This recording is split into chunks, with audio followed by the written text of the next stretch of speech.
Management Special Topics webinar out of St. Mary's University. Our center offers online and in-person business education, specifically for co-ops, credit unions, and mutuals internationally.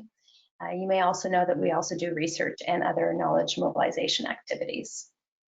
So this is the first of 4 webinars this season. So we're starting with some power here with LaDonna. She's bringing us into a topic I think many of us are very hungry to learn more about and to know practically how to address and begin addressing in our cooperatives. So we very much appreciate that. If you do want to participate in future webinars, if you visit managementstudies.coop, you'll be able to see those listed on the main page there. So again, we have 3 others coming up in the next couple of months, and then we'll start another series again in September. So this is the voice of Erin Hancock. I am the program manager for the education portion of what we do at the center. And I wanted to give a little bit of context today for LaDonna's webinar, as well as to introduce her a bit to everyone here. So we often assume that diversity, equity, and inclusion are included in our 7 international co-op principles. And many of the co-ops use the principles and they're corresponding them to values and framing our work of cooperation, yet many of us do struggle with diversity, equity, and inclusion, especially in daily practice. So everything from hiring to our member engagement, to our orientation, to our customers and beyond. So in this regard, we have to ask ourselves, what is the cooperative difference? This is the question that LaDonna poses to us today. So by applying an intercultural development model, LaDonna Sanders Redmond will introduce participants to a process that can support the implementation of practical governance and management processes that positively impact diversity, equity, and inclusion in our organizations. And LaDonna has made time for us in the midst of doing this kind of work directly live with folks as she continues to travel around working with cooperatives directly. So we're very grateful that she was able to make time for us today. So she is the former diversity and community engagement manager with Seward Cooperative in Minneapolis. And she also has recently become the board chair of that organization, so no longer on staff now, board chair. She led the cooperative's diversity and engagement initiatives that contribute to positively within the organizational culture, the marketplace competitiveness, and social responsibility. I think those are the things that we ask about when we talk about this kind of work as well. So she's lived it.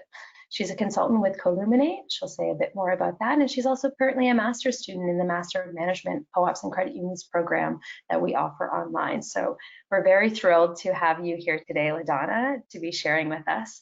And I'll just make a quick note that if you all have questions throughout, please do type them to the organizer, to the CME instructor organizer in your GoToWebinar menu, and we'll save those to the end and we'll save time for discussion at the end. So over to you, LaDonna, welcome. Oh, thank you, Erin. Thank you so much for all the work that you've done to get this webinar started. And I really appreciate the invitation to present. So with that said, I'm gonna do a couple things. I'm gonna go away because I will be talking to this screen instead of talking to you all. And so this will help me focus. And we're just going to get started with our presentation. So Erin just mentioned that I am a consultant with Columinate. Columinate is a cooperative of consultants who happen to work on cooperatives, as well as with other businesses such as schools and other small businesses, cleaning companies and things like that. The idea with Columinate basically is to use co-ops as a way for consultants to make the best use of their time and their resources. So we all pool our resources so that we can have bookkeeping, we can have marketing leads and things like that. So it's really a great opportunity for me, who's somewhat new to the professional consultant role, to have Columinate supporting me with all the tools that they have to support consultants. So by way of just getting, acclimated to the website and to the webinar, I can see many of your names, but I'd like you to introduce yourself to me. Along the way, I have some questions that I'll ask that you'll be polled in terms of asking. And I'd appreciate, if you put those answers in the question section as Erin posts them. But for right now, I'd like you to tell me your name, your pronoun, and what role you have in your co-op, credit union, or mutual, or other business around diversity, equity, and inclusion. And if you don't have a formal title, that's okay. Perhaps you have a different title, but you still have some responsibilities toward diversity, equity, or inclusion of the co-op. So go ahead and start with those introductions.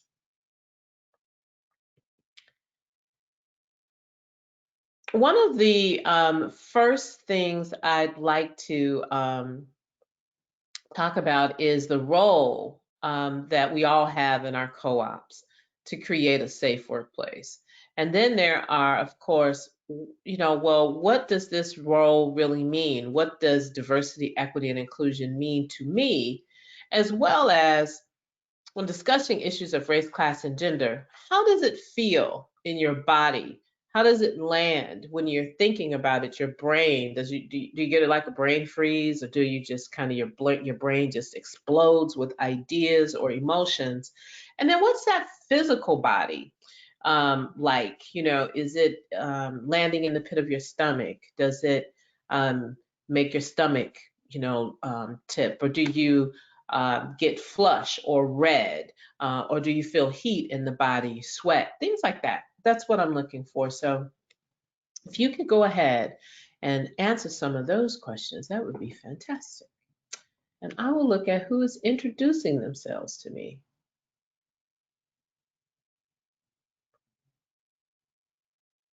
Hey, Aaron.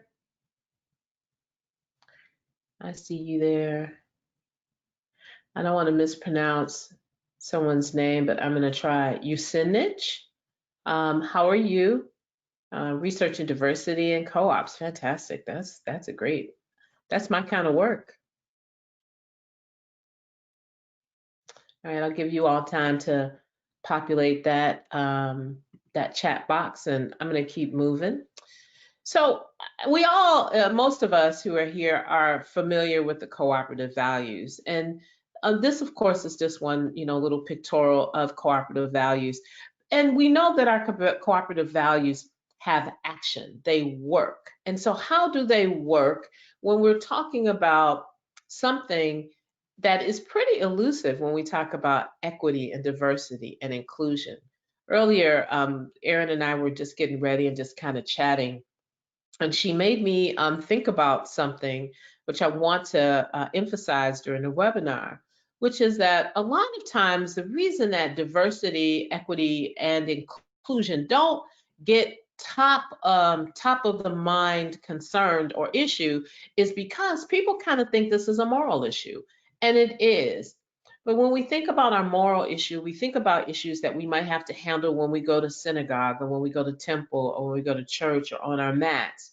We think about them that way. And so we don't really think we have to be too strategic about how we put our values into action around diversity.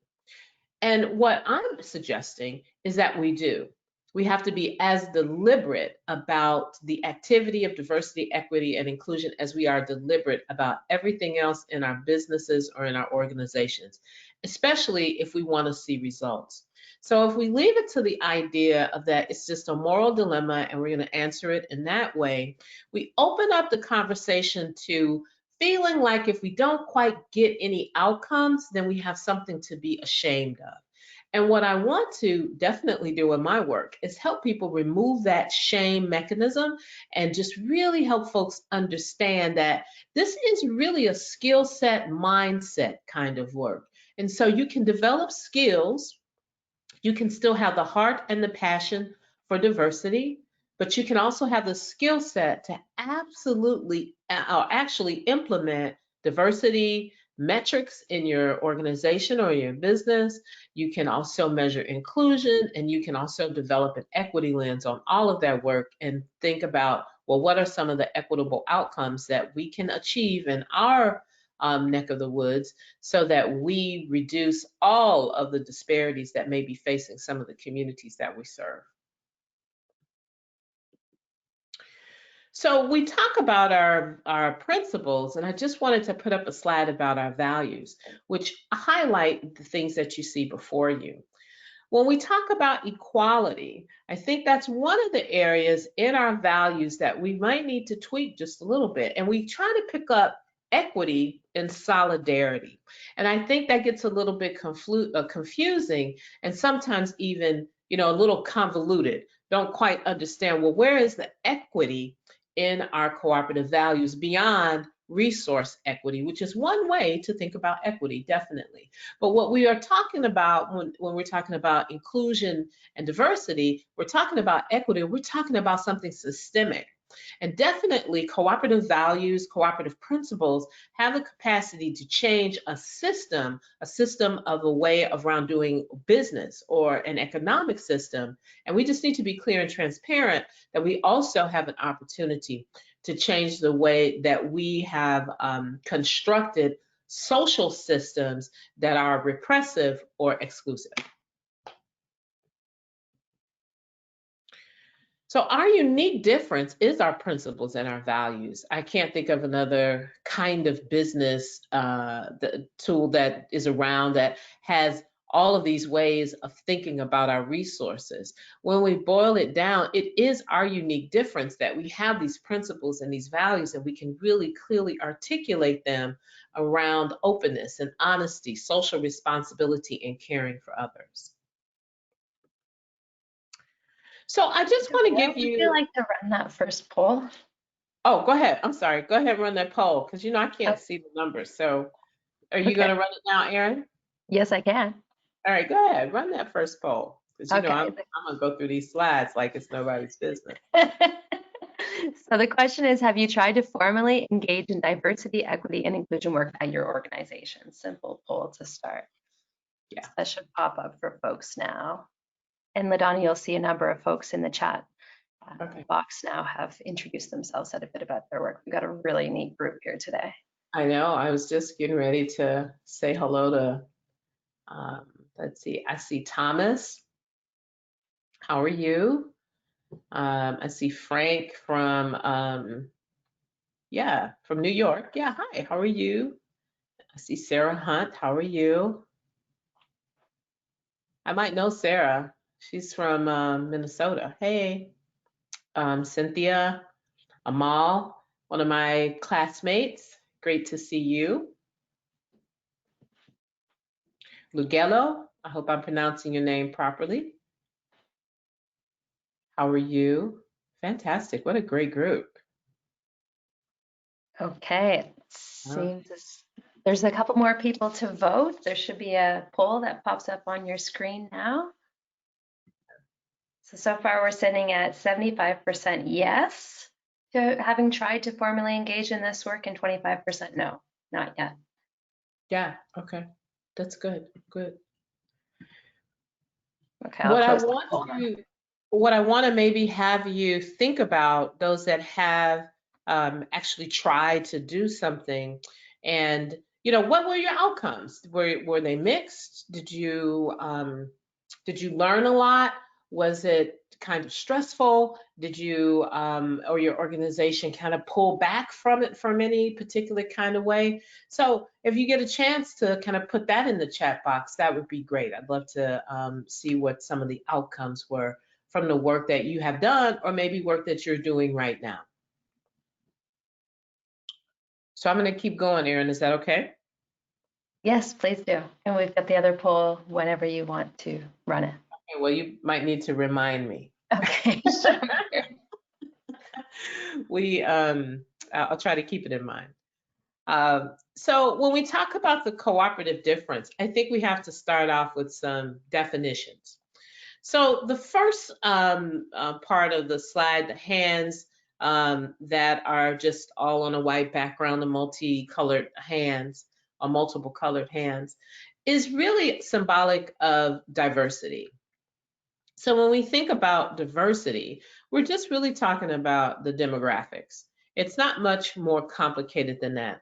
How many of what kind of people do we have? Are we talking not just around race, but any kind of difference? How many people do we have that are who speak a different language? Different perhaps than the country's language that they ordinarily speak. How many people do we have of a particular gender or sexual orientation? Or how many people do we have from various social economic backgrounds? That's the kind of diversity that we're talking about when we say diversity. We're simply talking about counting people. I'm going to skip to the other side of that slide where you see diversity is being invited to the party, inclusion is being asked to dance. And pretty much that is what inclusion is. Inclusion is how do those people count in your system? A lot of times you'll hear diversity, equity, and inclusion, and people will interchange them in and out and kind of mean the same thing when they're talking about it. But I really want to make sure that one of the takeaways you have from this webinar is that diversity, equity, and inclusion go together, but they don't mean the same thing. And you can be talking about one and not necessarily talking about the other. So when we're talking about inclusion, we are talking about, well, like I said, how do people count? If you're talking about hiring, how many people did you hire? Great, but where did you make the hires? Are they managers? Were they middle managers? Are they entry-level staff? Were they housekeepers? Were they janitors? Were they consultants? Are they part of your professional team? Are they your attorneys, your accountants? Where did the people matter when you made that particular hire? Moving to the middle slide, there is equity. So equity is really an interesting concept because it has so many different meanings, particularly in cooperative work, right? We know off the top that when we're talking about equity in co-ops or credit unions, we're talking about the investment. But I think that meaning translates into equity around reducing making an adaptation to a system to reduce the disparity. So as you're looking at that center picture, you see that there's some people who are standing looking over a fence.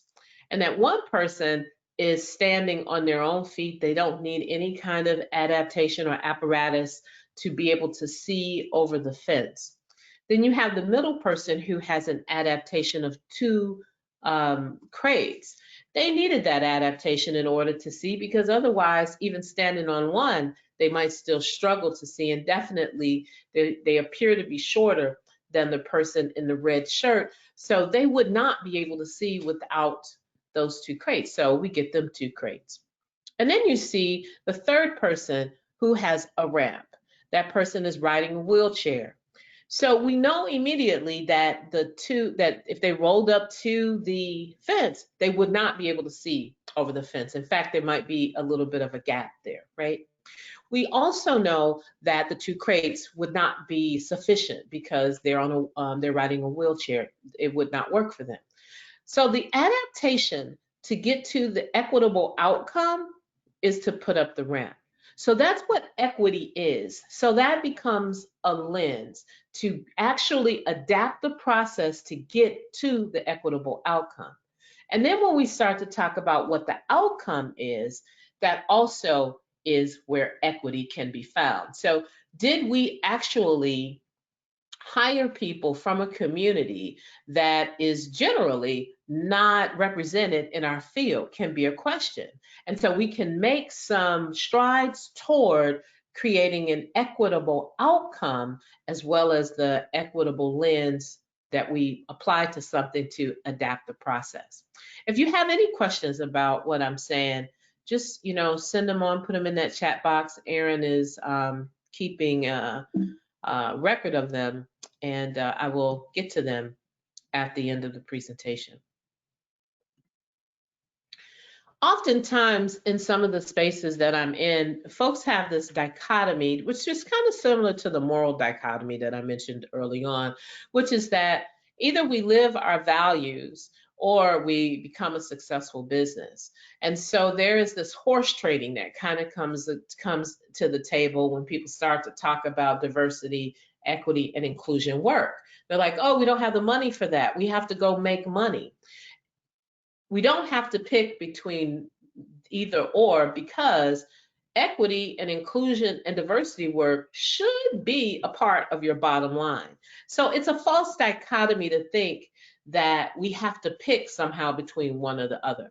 We can do both of them. And I do know that sometimes organizations have financial constraints that don't allow them to do it. That's a matter of priority. So if there's the priority to do diversity, equity, inclusion work, or to bring more people into the organization that are different than the folks that are there, then that has to become a deliberate priority of the organization and not just leave it to chance. I want to mention that a lot of the work that I do in terms of training folks in their businesses is really to help them understand the social constructs that give rise to inequity in our society. So the first area is conquest and domination. This is about the colonialism that was spread worldwide. There's not really a country that we can point to that hasn't experienced that kind of conquest or domination. But then it's coupled with racial inferiority and the notion of white supremacy. Now, I want to say to you that white supremacy is not about white supremacist. I'm not naming any particular group or people. I'm talking about an ideology that makes whiteness the standard by which everyone has to live up to. And so when we are talking about sameness and difference, generally, whiteness is considered to be the standard, and that anything that is not of that standard is deemed different. And sometimes that difference can be pathologized. And then there's finally this doctrine of discovery. Well, this is just the ideology that was promoted during the era of exploration of European countries, where this doctrine of discovery was just really an agreement that said, if you go someplace and the people don't look like you, you have the right to take that land. And so we can look again around the world, whether we're talking about Australia or the United States or Canada or the whole of South America, we can see that this doctrine of discovery marginalized Native and Indigenous people, certainly in Africa, led to the ideology that Africans should be captured and placed into slavery. So, and we can go through history and we can find multiple examples of how these social constructs around race gave us the rationale to separate people from their destiny. So when we look at this timeline, we understand that we're really talking about undoing some ideology and some work that has existed way before any of us. And if we look closely at that timeline, we'll see in the 1800s, which is where the codification of cooperative principles occurred, still trying to really rectify centuries of thinking about people and land in ways that are oppressive and exploitive. I'm going to check the, sorry. I was going to look at my little chat box, but I can't pull it up right now. We've got 20 minutes before discussion. Okay, great. Legal structure. So this is why I'm showing you this slide, because this little Venn diagram is really important. I want you to be able to understand that we do have the cooperative legal structure and we do have social movements.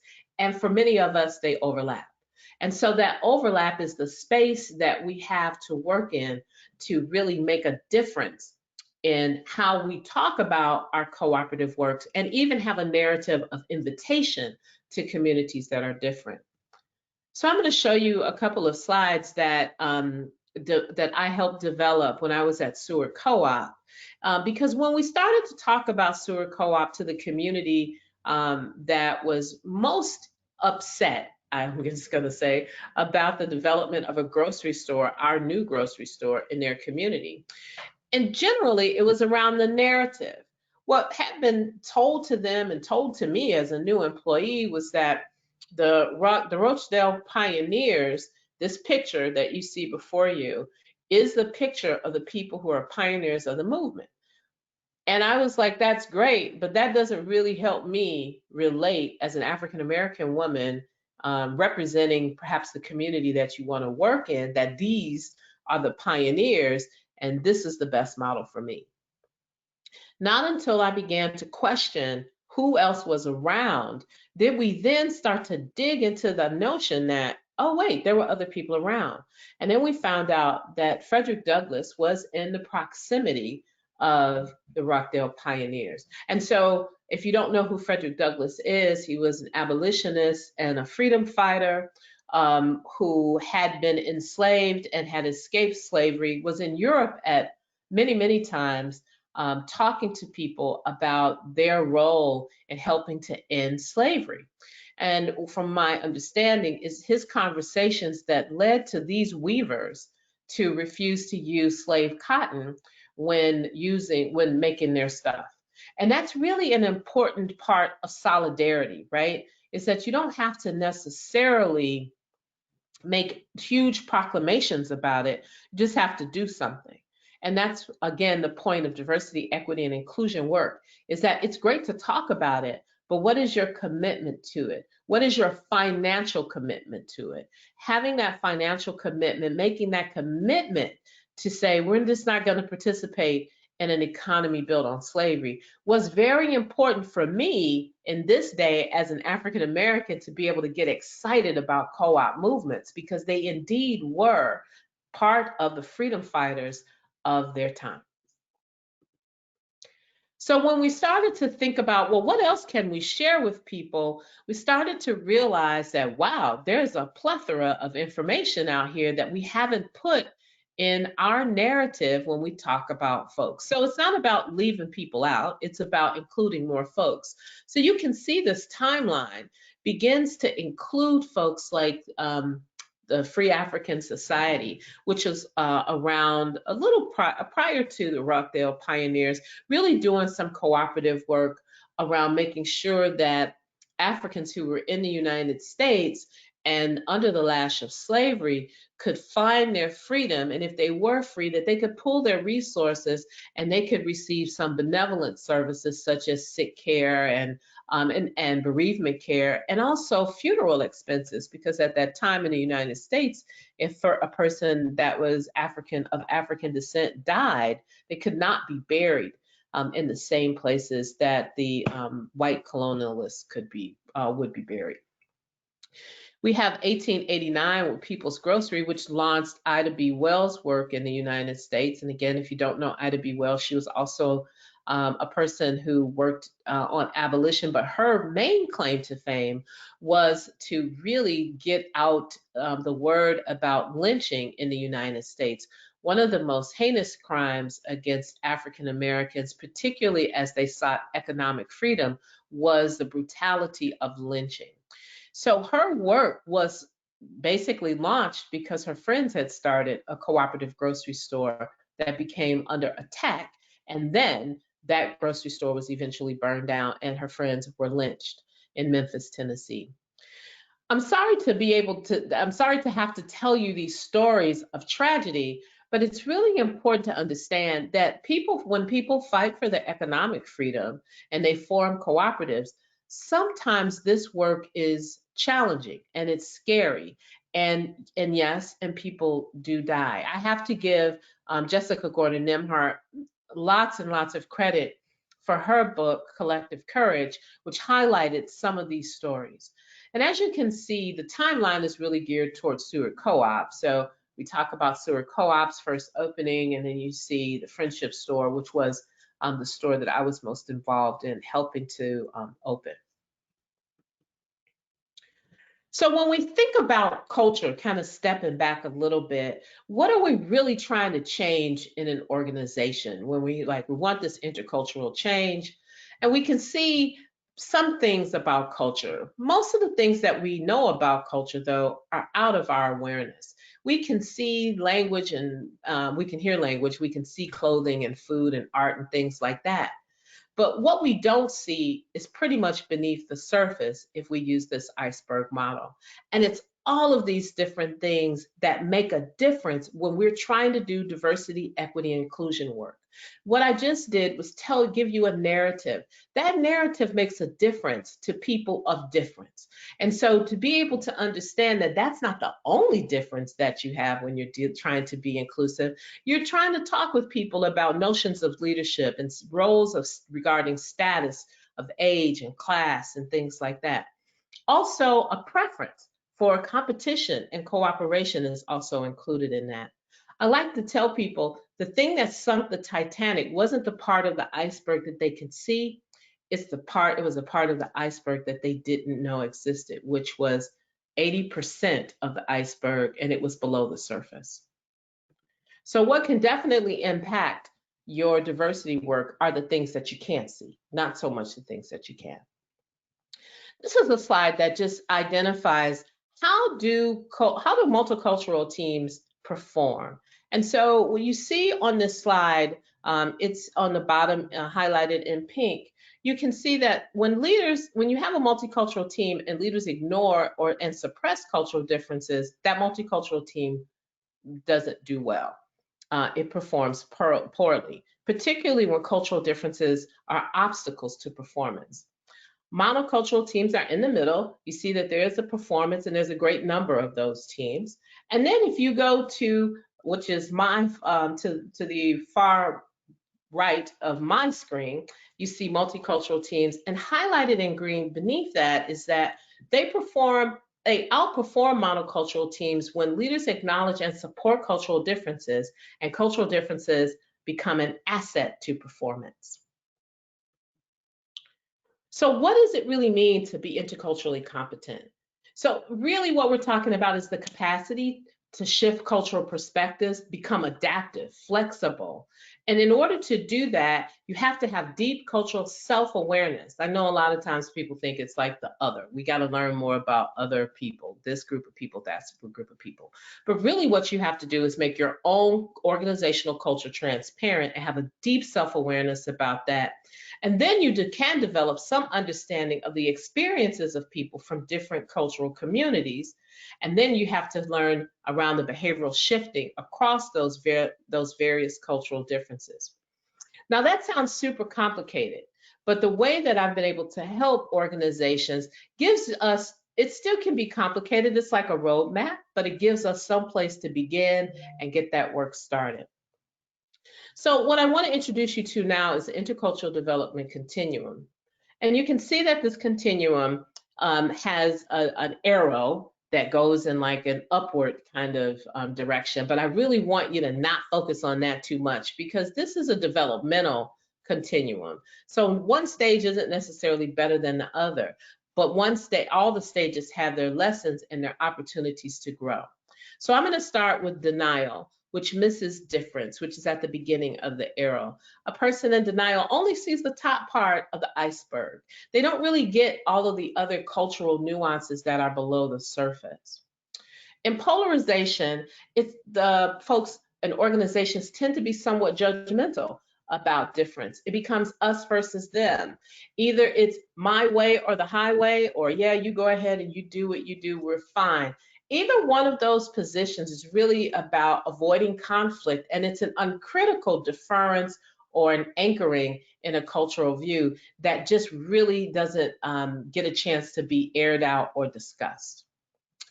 When in minimization, when folks are in minimization or organizations are in minimization, it's important to recognize that this is a transitional stage that de-emphasizes difference.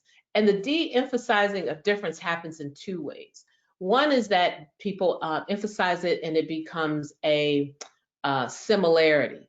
Like we are all on a webinar, so therefore we are all the same. Well, we have some similarities, but the differences probably will outweigh the similarity of all of us being on a webinar.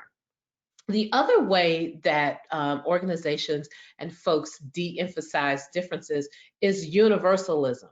So we are all human, we all bleed, we all breathe. And those are all true. And there's some people who are suffering in terms of their breathing because we do all breathe, but they're living in neighborhoods where the air is toxic. Or there's forest fires, if I think about Australia in the past couple months, where people definitely breathe, but they're breathing air that is detrimental to their health. The next stage is acceptance. And in acceptance, folks understand and comprehend difference, but the struggle is that they don't have quite enough tools. And so they might get paralyzed in their discovery of new tools because they feel like they might be ethnocentric if they make a judgment about another culture. So in acceptance, what people are really trying to learn is, well, how do I maintain the ethical framework that I need to be able to bridge differences? And in adaptation, it's just that. A person or an organization learns how to bridge differences, and they are adaptive in multiple situations, and they can make multiple adaptations at one time. The arrow takes you from a monocultural mindset to an intercultural mindset. So the work that I've been able to do is really help people understand that diversity work is really around a mindset, not so much about guesswork, and it's not something that people can't learn or organizations can't adopt. You can become an intercultural organization if you put the work into it. It doesn't require any other kind of special skill set, just requires some patience and the opportunity to do your work. I'm trying to apply in this slide how co-ops sometimes respond to intercultural work. So, and this is a work in progress, so bear with me. And if you have any feedback for me, I'd be happy to hear it. So in denial, co-ops might just pretty much say, hey, we're fine the way we are. And, we don't really need anything else. We're good. In polarization, remember I said it's kind of judgmental. So we know the right way to cooperate. So we don't really need you to come tell us, really anything. In minimization just says, hey, we're all the same. I forgot to mention that minimization is also about comfort. So organizations and people in minimization tend to seek comfort, and anything that disrupts that comfort gets kind of pushed away. So in this thought, folks in minimization might say, well, we have equity and inclusion in our principles. So, we're all together here. So let's just keep moving. In acceptance, co-op or credit union might say, my co-op credit union can implement processes and procedures that help us to live up to our principles and procedures that help us to live up to our principles. Sorry, that's a duplication. That's a little bit of an error. Let me start over. My co-op credit union can implement processes and procedures that help us to live up to our principles, is what's in acceptance.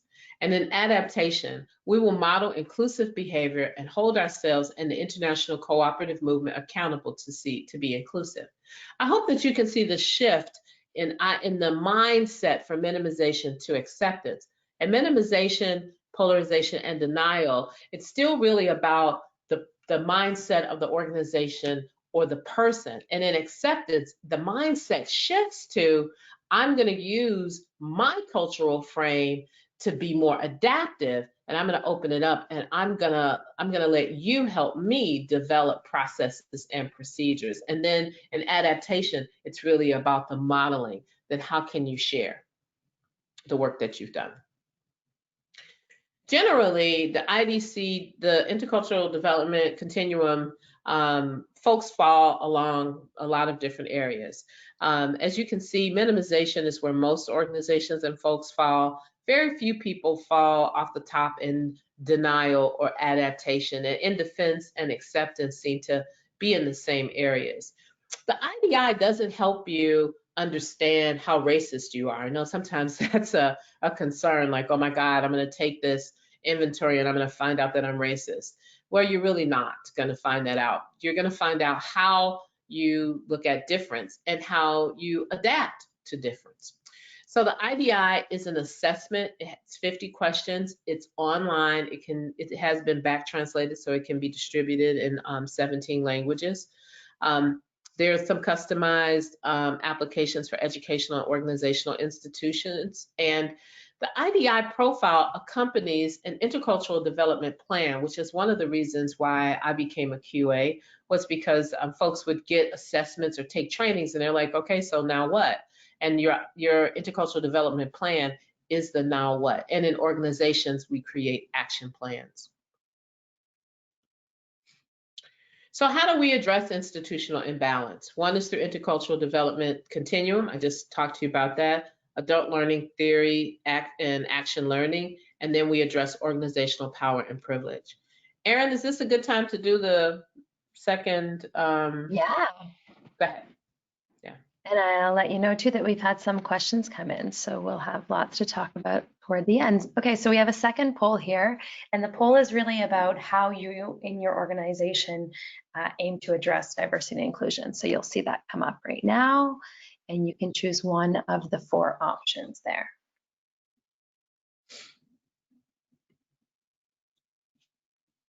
While you all are doing that, I'm going to talk a little bit about organizational power and privilege. So this gets to some of the systemic issues of power and oppression. It requires an understanding of the political environment and historical trajectory and the context in which your organization is situated in. This is really important. That's what that timeline was about. That's what the narratives in the story are all about. We have to really understand that a lot of our work, if not all of our work, is really up under a political environment with a historical trajectory right beneath it. So being able to address that in our diversity, equity, and inclusion work makes the work powerful. It also makes the culture transparent, and it is an invitation to people who are different from your culture to find a place in your organization. The outcome of doing some of this work in organizations and co-ops or cooperative unions particularly is that we create a learning community. And what I'm hoping to get started at some point in my career is that we have an international learning community that's focused on cooperation, that thinks about and reflects on these issues and becomes a platform that we can all collaborate on and learn lessons and share. And we, of course, in the end, we just really want to increase participants, meaning cooperators, accountability in their efforts and help them also address diversity, inclusion, and equity. So this is just. So we've got a response here, LaDonna. Oh, okay, good. The response is, so in terms of what folks are taking action on and thinking about in their organization regarding diversity, equity, and inclusion, typically the focus is on members or consumers. So 57% of people have said that, and then it's a tie among the rest between hiring practices, supply chain, and other. Thank you. That's fantastic. So one of the things that is important to recognize when we're doing our diversity work is that, again, we focus on the other and we don't focus on ourselves. And so sometimes it's easier to focus on, well, how do we get more members? Well, maybe the way that you might get more members is if you look internally and find out what the culture of the organization is that has prevented you from being able to get members that are different, if you will, in the future. Do you follow what I'm saying? I hope I said that right. I'll try to clear that up. So when we look at intercultural competence, we look at diversity, which is the who. We talk about inclusion, which is the what. And then the outcome is the how. How do we achieve the intercultural competency? We can look at the bottom here. If you follow the arrows across, we can deal with the representation, but then we need to assess the outcome. What is the climate? What's the tenure? Do we get a lot of turnover? For example, when we're talking about members, well, what is our outreach? How do we find them? Where are we looking? But we do all of that in order, we have to be assessed first to understand where the organization is and what are the blind spots of the organization's staff that prevent them from being able to do the work that they most desire to do. So we get all of these gears together, if you will: intercultural competence, cultural self-understanding of your organization, cultural other understanding, and it all works together to shift the cultural perspectives and develop adaptive behaviors regarding cultural commonalities and differences. So this is one of my favorite quotes from Strength to Love by Dr. King. Dr. King talks about that we don't finish breakfast without being dependent on more than half of the world. And I'm sorry to say, I forgot to say, this is from Strength to Love. It was written in like 1963, I think, in the mid-60s, let's put it that way. When we arise in the morning, we go into the bathroom and reach for a sponge provided for us by a Frenchman. The towel is provided by a Turk. Then at the table, we drink coffee. That is provided by a South American, or cocoa by a West African. Before we leave our jobs, we are beholden to more than half of the world. And I think that's true for almost everything that we might do. But the food on our table, and of course, me being from a food co-op, I think about food all the time. We already have a plethora of diversity around us, but we don't always notice it or know how to acknowledge it. And my work is really to help co-ops, credit unions, and anyone else see and acknowledge and value the diversity around them and in their organization so that they might be the best business, school, grocery store, credit union, university that they can be. So that is the end of my formal presentation. So I'm going to flip over to this last one. So this is contact information for me. If you have questions afterwards, you can always go to Columinate's website and find me and many, many others of my colleagues who are doing all kinds of work around the world on co-op development. That's it. Yay. Thank you. Well, it's not quite it because we have lots of good questions. I know, right? I'm not quite done, am I? Well, thank you, LaDonna. I mean, this is one of those things that it sometimes feels elusive to even know how to get things started. So for you to give some of the historical perspective, that is sort of the water that we swim in, that we sometimes don't identify as the water around us, I think is helpful because we're not just operating as entities. We have a whole context and a history there and lots of assumptions that we can't point to all the time. So that's really helpful. And then the model and the sort of phases of what we might look to and what is maybe a helpful space to be in versus an unhelpful space to be in our cooperative culture, I think is worth naming as well. So thank you for all of that. You're welcome. So a few things. So let's see. So I suppose to jump to that question. So if you are in an organization where maybe you're the one who's championing this, or the conversation is just very fresh to that organization, where do you think that conversation should start? How and with whom? Is it at the board table? Is it at a staff meeting? Is it in policy? Where do you see that being a good starting point if people are wondering where to start? I think you have to start with the leader of the organization. I mean, for example, if it's a cooperative and they have a general manager and you want to do operations work, it has to start with that particular leader.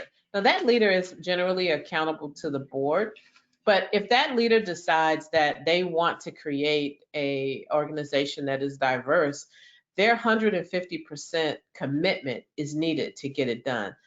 If it starts anyplace else, generally, it's not going to be too successful without their buy-in. I personally have to have the buy-in of the leadership before I even begin formal conversations, because it just doesn't work any other way. So a board can start it. The board president, the officers of the board, if there's agreement that this is work that they can do, then that's a great opportunity to do it. But again, if a member of the board just wants to begin conversations, I think that's important because that might be the precursor to them making a commitment to actually hire someone like me to come in and work with them. But that commitment has to be in place. Now, what they decide to work on, they can decide to work on anything. They can decide to work on public policy or policies or outreach efforts. It's all fine. But it does need 150% commitment from its leadership, depending on which direction the leadership is coming from. Thank you. Mhm. Okay, we have a question here. How can co-ops be inclusive without giving handouts to new members or underrepresented members, like young people who often have fewer resources compared to older members, perhaps? Are there any examples from your experience? I think this question was actually posted when you were talking about the difference between diversity, inclusion, and equity. Yeah, I think I don't think that that's necessarily inclusion. I think that that might be charity, and I think that's fine. But what we're not talking about giving people stuff. We're talking about changing a system. So I wouldn't necessarily jump to say that those are not the right things to do, but I would say what's the framing for doing them? If the attitude is that one has to give someone something, then I would check that rationale.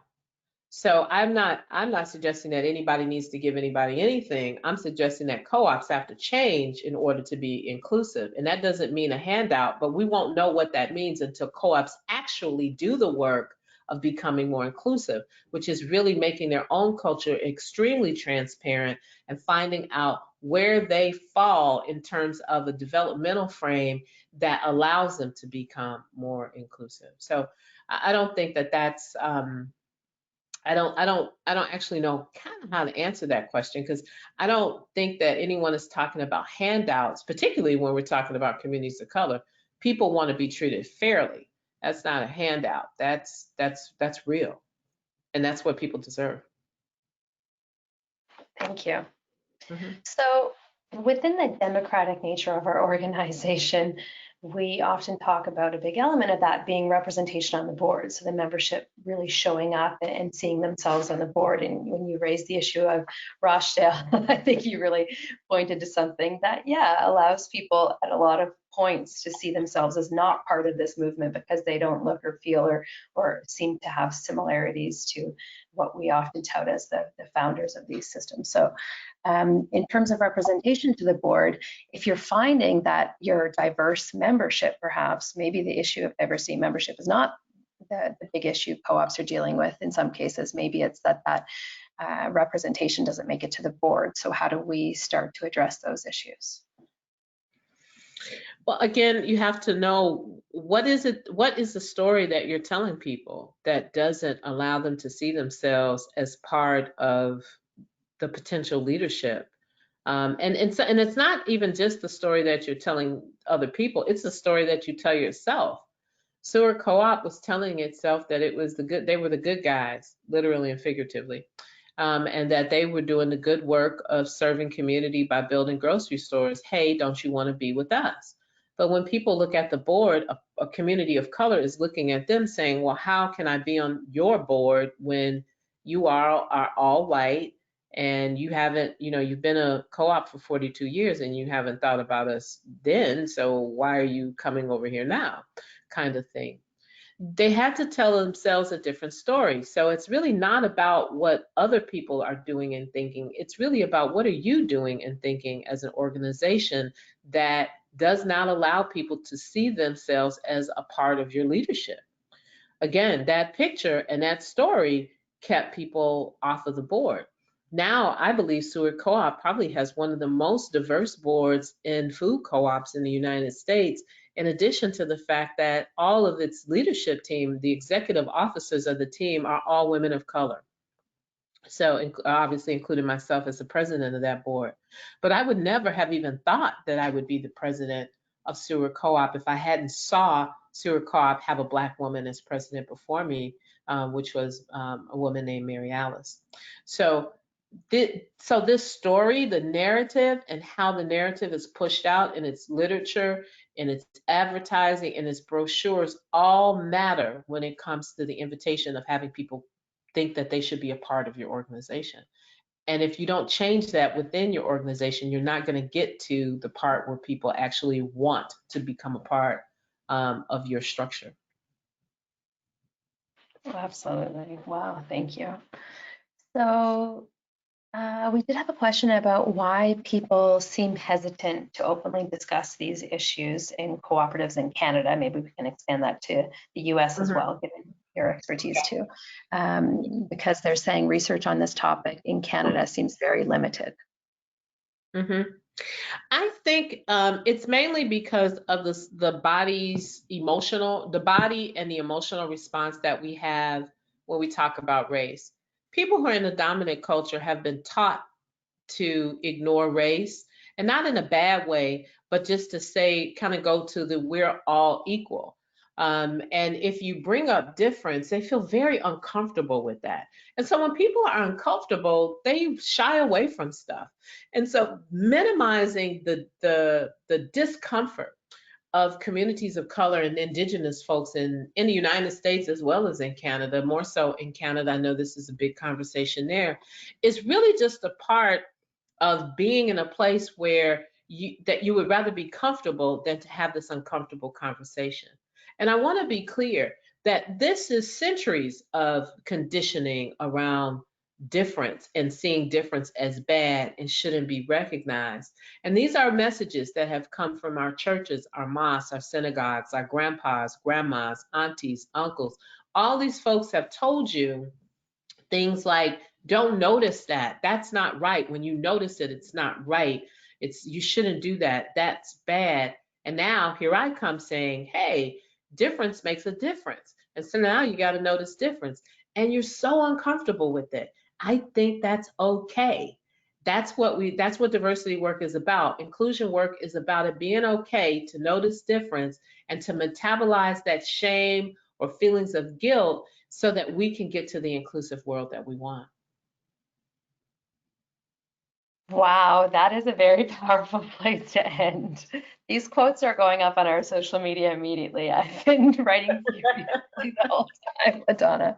I think you're really driving forward a conversation. Thank goodness you're doing this work and some of your colleagues as well, because I think what this person raised in terms of that question about why aren't we seeing more of this out there in the public? Why isn't more of it being discussed? I would even argue, why aren't we seeing it more at conferences and around board tables and in management reports and annual reports? We're seeing a little bit more of a culture of talking about environmental impact, which is truly a shift over 10, 20 years ago. So some of those things are good in terms of our co-op impact, but I think people have always been the center of the model, and it's something that we haven't aced yet. The model's sort of designed to put people at the center, but for so many of the things that reasons that you've mentioned, we don't always do that super well. So I have to thank you for bringing this to all of us today. And again, we'll be sharing this recording with so many other folks and also to continue the work that you're doing.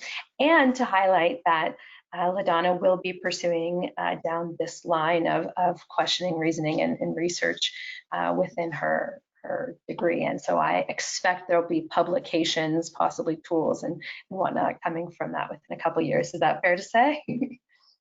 Mm-hmm. Well, thank you. I don't. I'm just really excited that I got a chance to talk to you all about it. I hope that it's been inspiring and gets you thinking about, well, how can we become a diverse and more equitable organization? How do we reach our goals? I think it's fantastic that you all took the time today to sit with me for this hour, and you have a way to reach out to me. But if you don't work with me, go ask questions of consultants that are in your area and feel free to reach out to them and ask them these questions. And by all means, get someone on your team that can help you become the organization that you want to be or the business that you want to be. It's really all about doing great business and really contributing to the world in ways that we feel improve and eradicate oppression and discrimination. Thank you. You're welcome. And everyone will see there, we've got other webinars coming up in this series to really continue these critical discussions about leadership within our cooperatives as you can tell, at the governance, management, system, movement level as well, even beyond that in terms of our impact on wider societies. So this was certainly a very wonderful way to start this webinar series this season. And we've reached the hour, so I'll close this out now, but invite you all to visit managementstudies.coop, where shortly later on today, you'll see the recording of this posted there, as well as your ability to register for the other webinars as well. I'm seeing lots of big thank yous coming in, LaDonna, so we really appreciate what you've done today. Thank you so much. Again, thank you for spending this time with me. Okay. Take care, everyone. Bye-bye.